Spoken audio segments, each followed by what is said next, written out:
it should be pretty appalling that a foreign government would be engaged in trying to affect an election and or the position of a United States Senator.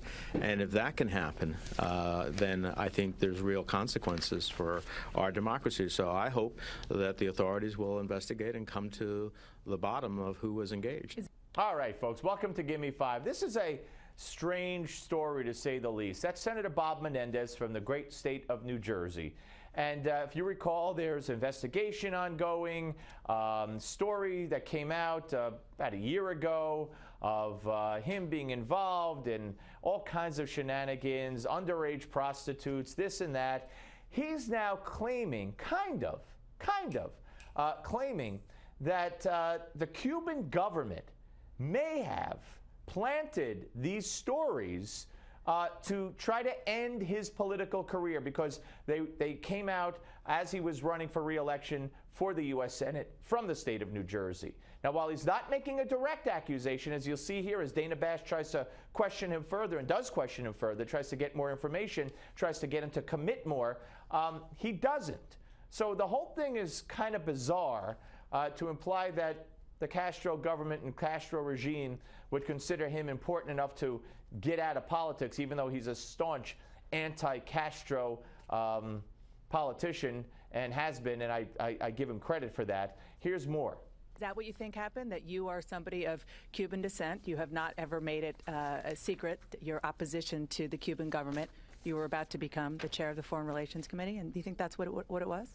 Well, let's put it this way. For 22 years between the House and the Senate, I have had a firm position in opposition to the Cuban regime that violates the human rights, the democracy of the people of Cuba.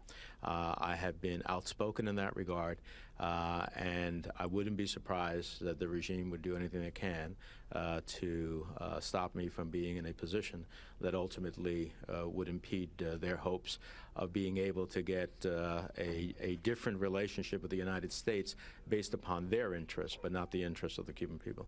I mean, it doesn't sound all that far-fetched. Again, I could see Cuba interested in that, but to say that this newspaper, which broke the story back about a year ago, would take a story from the Cuban government and go with it, knowing that it was false? Now, where's the proof? Is there any proof here? And Dana Bash tries to get to that aspect of this claim by Senator Menendez, actually to find out exactly what it is he's claiming. Watch. Now, you aren't at liberty to talk about the letter that your lawyer wrote to the FBI, but you're in the proof business. I mean, I'm sure that if you're probing anybody in a hearing, you would want information and proof. Do you have proof? Do you have solid proof of this? Look, you know, it seems to me that based upon what the Post's sources are, that it's the government that has the proof.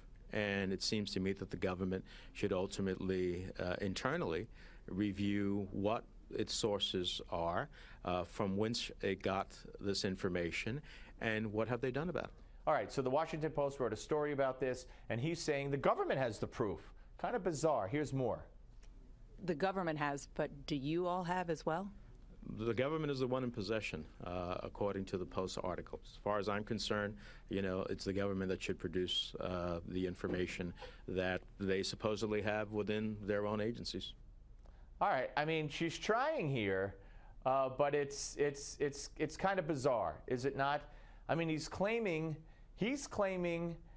I guess based on a Washington Post story, that the the Castro government could have been responsible for all of his problems, for the investigation, for planting a story in the U.S. media. And now he's making this claim based on a Washington Post story.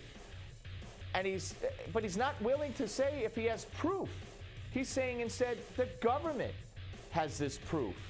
Well, and he's calling on the government to show what they have and show the proof based on a story in the Washington Post.